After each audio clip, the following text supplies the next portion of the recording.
All right, folks, welcome back to our deep dive into modern Indian history. It's part two Part two, that's right. of our look at leftist politics in India. Yes. For those of you interested in the UPSC exam, Yes, and for Indian history buffs in general, that's right. it's a rich history Absolutely. and one that's often overlooked or misunderstood.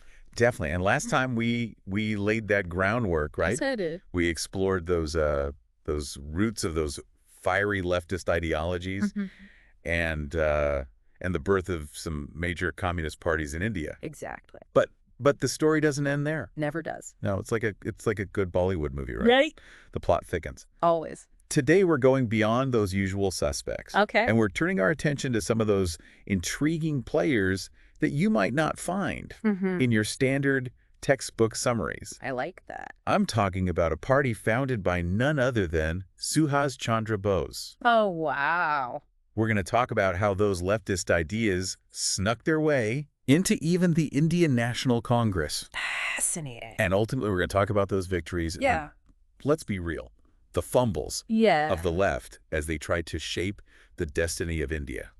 It's a fascinating period, really. Absolutely. And often overshadowed by, those bigger narratives, but crucial for understanding Yeah. the complexities of the Indian freedom struggle and the political landscape that emerged afterward. 100%. And it's particularly relevant for those UPSC aspirants out there tackling the modern Indian history section Yes. of the GS1 paper. Absolutely. This is where the rubber meets the road for anyone serious about acing that exam. Yeah. But even if you're not prepping for the UPSC, this deep dive offers a glimpse into a period Absolutely. that continues to resonate in Indian politics even today. Very much so. So whether you're a history buff, a student, or just a curious mind, buckle up. Yeah. We're about to uncover some hidden gems. Right. First, we got the Forward Bloc. Now, this party has a direct connection to one of India's most iconic figures, Okay.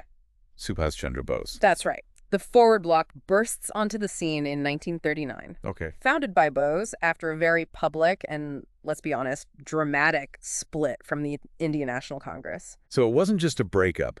It was a full-blown ideological rebellion. Oh, it was a rebellion. What exactly did this action-oriented approach entail? Well, How did their vision clash with the Congress's more measured style? the Forward Bloc was this potent cocktail of socialism, nationalism, and a fiery anti-imperialist stance. Okay. And they wanted to shake things up, to move Yeah. beyond that more moderate, negotiation-focused politics that dominated the Congress at the time. They wanted action. They felt that India's freedom wouldn't be handed over politely. It Yeah. had to be seized. So they were the action heroes of the Indian independence movement. Very much so. Very dramatic. Yeah.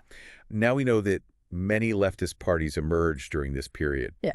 Each with its own unique flavor. Yeah. How did the Forward Bloc position itself within that diverse landscape?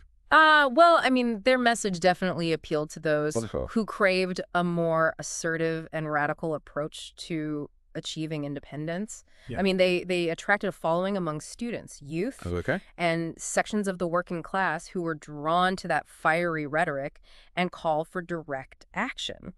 I mean, remember, this was a time of global turmoil. Right. World War II was raging, Yeah. and the existing power structures were being challenged worldwide.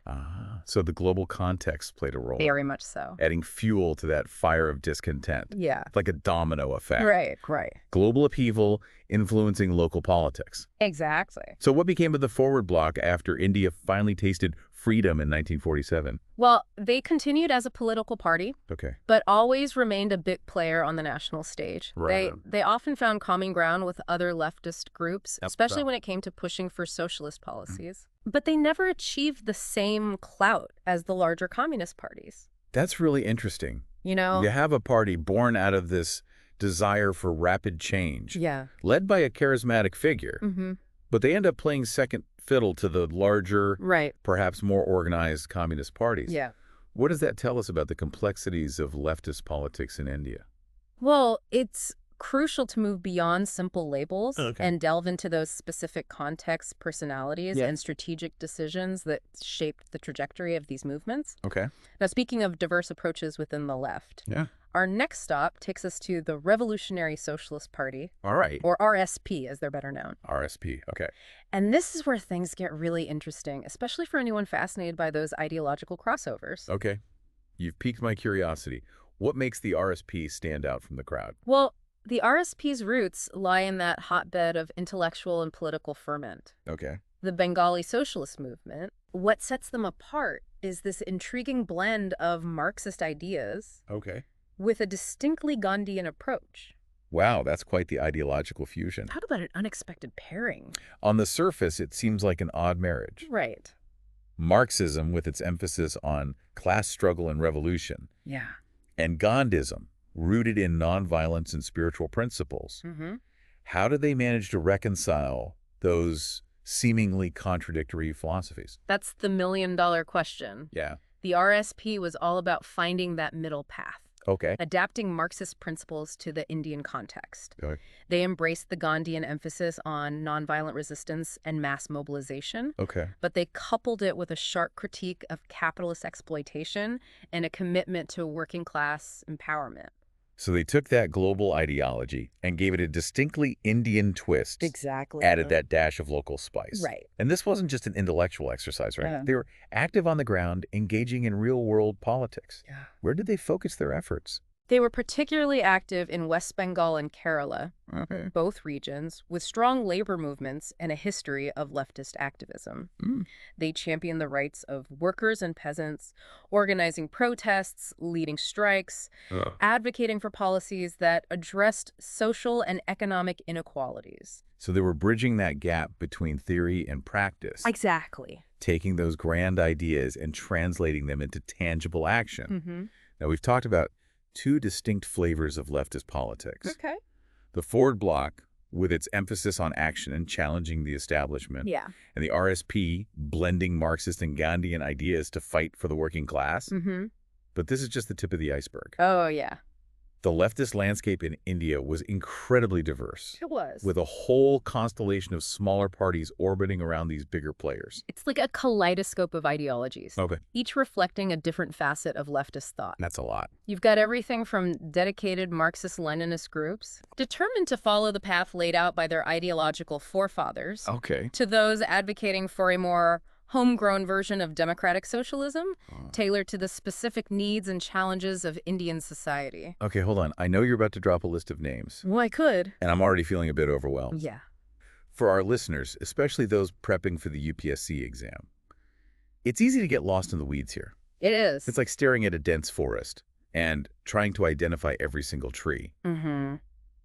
How do we make sense of this seemingly chaotic landscape? Well, you're right. What's the key takeaway for understanding the role of these smaller leftist parties? It's important to avoid getting bogged down in a long list of names and acronyms. Okay. Instead, focus on the bigger picture. All right. These smaller parties, despite their limited electoral success, Yeah. played a crucial role in shaping the broader intellectual and political discourse. Okay.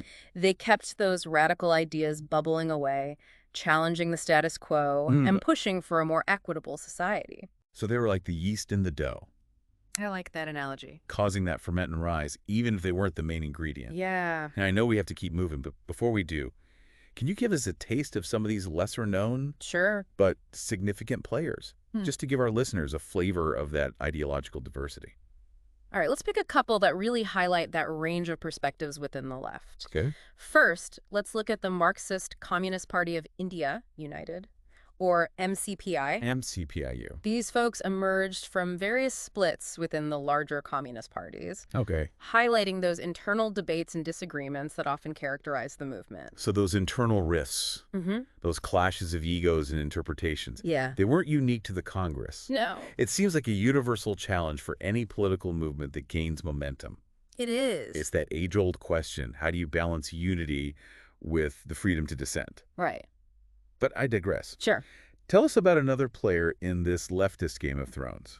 Okay, let's jump to the other end of the spectrum with the Socialist Unity Center of India, communist. Okay. These comrades were firmly committed to a Marxist-Leninist ideology Right. and the idea of a revolutionary transformation of society. Right. They were less interested in incremental reforms Yeah. and more focused on a radical overhaul of the existing power structures. Wow. Now, their approach may seem a bit rigid in hindsight, Yeah. but it's important to remember that historical context. Right. The world was witnessing the rise of communist powers. Yeah. And for some, That model seemed like the only path to true liberation. It's fascinating how global events can shape local ideologies, Right. offering a blueprint for change, even if that blueprint doesn't always fit perfectly. Mm-hmm. It's a reminder that we're not just studying Indian history in isolation. Right. We're exploring a period deeply interconnected with global trends and movements. Exactly. So to recap, we've got the Forward Bloc, the RSP, Yeah. a whole host of smaller parties, each adding their unique flavor to the leftist melting pot. Right. Now, I know we've focused a lot on the distinct flavors, Yeah. but what about the common ground? Right. What were some of the overarching achievements of the leftist movement in India? Well, that's where we'll pick up in the next part of our deep dive. All right. Remember to like and subscribe if you enjoy this exploration of modern Indian history. Yes. We'll be back soon to uncover the successes and struggles of the left Awesome. as they navigated the turbulent waters of Indian politics. Can't wait.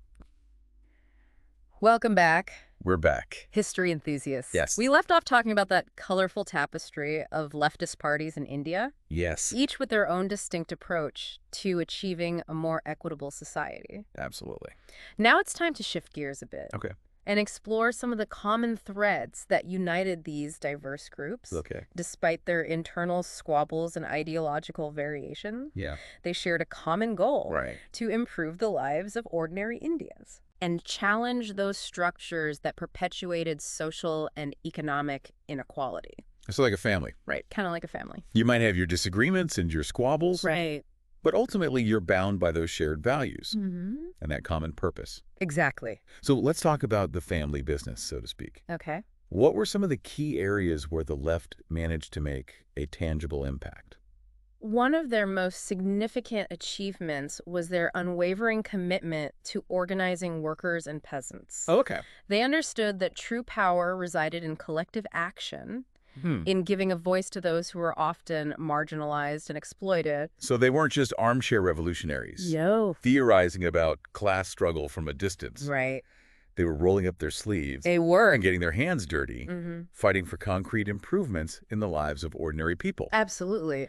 Now, for our UPSC aspirants, Yeah. this is a crucial point.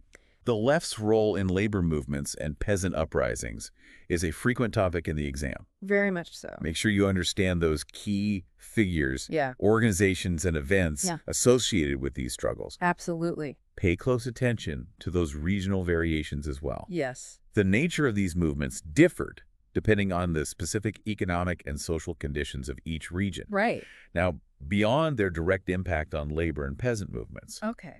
the left also exerted a surprising amount of influence within the Indian National Congress. Oh, very much so. Hold on, that's interesting. Yeah. We often think of the Congress and the left as being on opposite ends of the political spectrum. Right. The Congress, known for its pragmatism and broad appeal, Yeah. and the left, often portrayed as more radical Uh-huh. and ideologically driven. Right. How did they manage to bridge that divide and Oh. influence a party that wasn't exactly aligned with their core beliefs? Their influence was subtle but significant.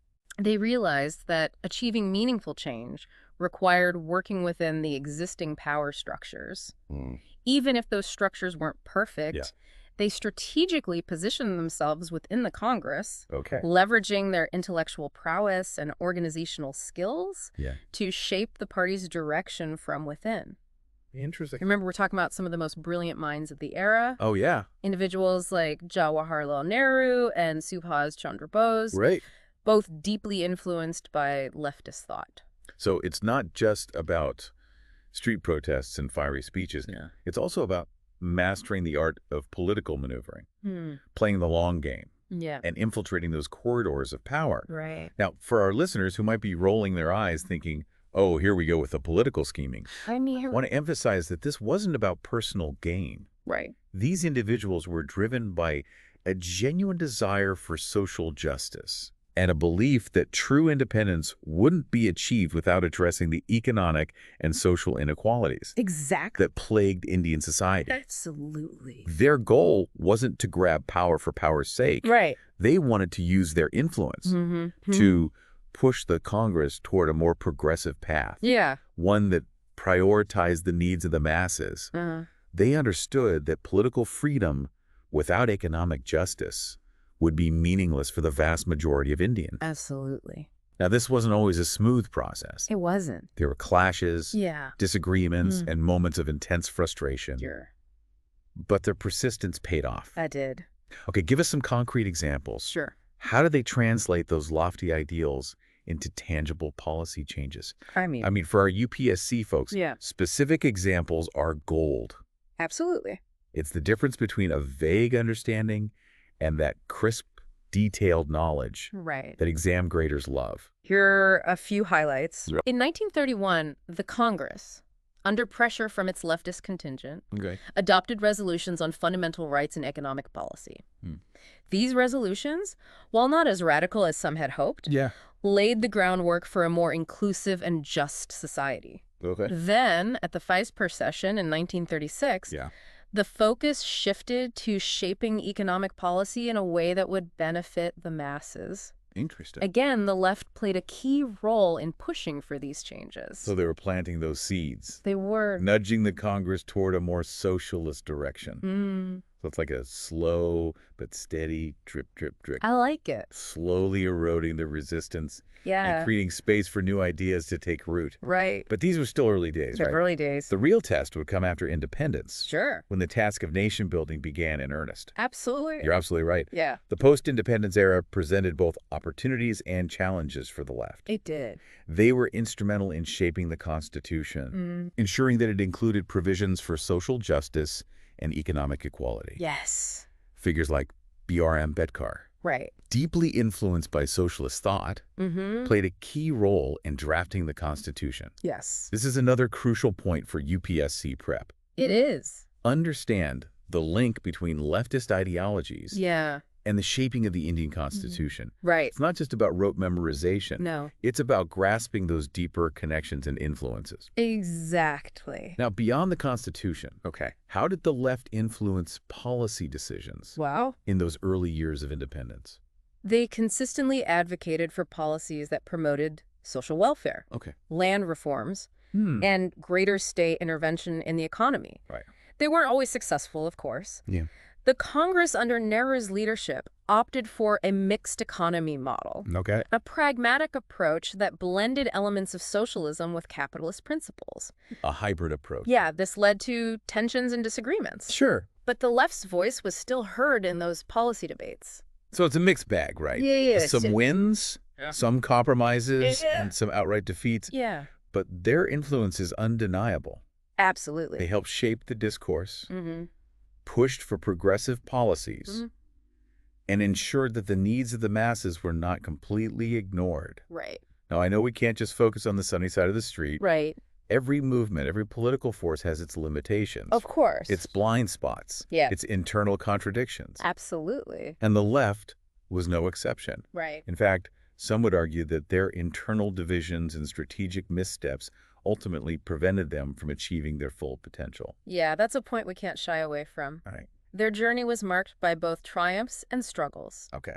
And to fully understand their impact, we need to delve into some of those obstacles they faced, Okay. the missteps they made, Yeah. and the internal rifts that often undermine their efforts. I'm bracing myself. Lay it on us. Hurry. What were some of the key factors that limited the left's influence and prevented them from becoming a truly dominant force in Indian politics? Well, one of the most glaring limitations was their tendency toward ideological rigidity. Okay, so a clash of styles. It was. The Congress, known for its ability to build consensus, Mm-hmm. navigate those tricky political waters, Yeah. and appealed to a broad base, Right. versus the left, often perceived as more doctrinaire, Uh-huh. more focused on ideological purity Yeah. than on practical solutions. Exactly. And unlike those right-wing factions within the Congress, Okay. which were often quite adept at playing the political game, Hmm. the left often struggled to adapt their strategies to the evolving realities on the ground. So a bit of a disconnect between their revolutionary ideals Yeah. and the messy realities of everyday politics. Yeah, it's like trying to fit a square peg into a round hole. Right. The intentions might be good, Yeah. but the execution falls short. Now, for our listeners, especially those who might be new to this topic, Sure. it's important to note that we're not trying to paint the left as a bunch of naive idealists or dogmatic ideologues. No. Their commitment to social justice Yeah. and their tireless efforts to improve the lives of the marginalized were truly commendable. Absolutely. But to understand their successes and failures, Yeah. we need to examine those strategic choices. Mm-hmm. Those moments where their ideological convictions might have blinded them to the nuances of the political landscape. Right. It's about understanding those complexities, right? It is. Recognizing that history is rarely black and white. No, it's not. It's a tapestry of competing narratives, motivations, Yeah, and strategic decisions. absolutely. And sometimes even the most well-intentioned movements can falter They can. if they fail to adapt to compromise, to read those subtle shifts in the political winds. Exactly. And that brings us to another key limitation. Okay. A lack of strategic depth. Oh. They often fail to conduct a thorough analysis of the complexities of Indian society. Okay. They viewed the Congress leadership as bourgeois, Okay. without delving into the nuances of their positions or acknowledging the role that nationalist sentiment played in their decisions. So they were kind of stuck